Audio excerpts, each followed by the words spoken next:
Linda Blackheart ho equipa apresenta plano pesquisa voluntário Iha Timor-Leste para Presidente da República José Ramos Horta.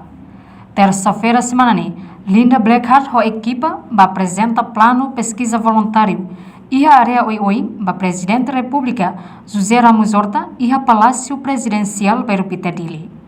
Representante equipa pesquisa voluntário Dulce Martins Sateteng dará nesira plano hela atau halo lançamento pesquisa ida ia furan julho tinane no equipa se halo pesquisa voluntário ia área saúde humanidade média no área selutang mai beia pesquisa ne focaliu ba ia papel juventude niang nebe durante ajuda ona comunidade iha railarang Hali na be makani fukuma serviço voluntário ni rasi mai be ia voluntário ni rasi ki ia área oyo nessa serviço voluntário saúde ia humanidade, né, humanitária, serviço voluntário de jornalista Ciramos, depois serviço e a área todo.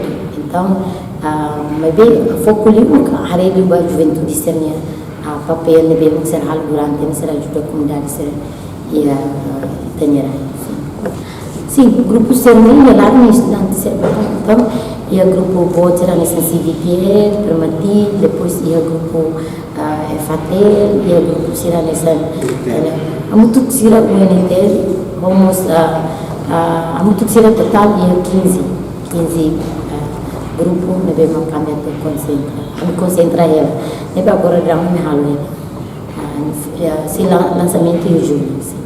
Entretanto, chefe Estado José Ramos Horta nos encoraja na fatin juventude na comunidade Sira atu participa no russo atu continua serviço e a área voluntário niang. Reportagem Selfiana Kat Domingues Samaral, Televisão Timor Post. Janela informação by Emma Hotu. Atu reta informação atual dia kliu kita haluha haneham botão subscribe, like, halo comentário no faz tutang ba media social Hotu.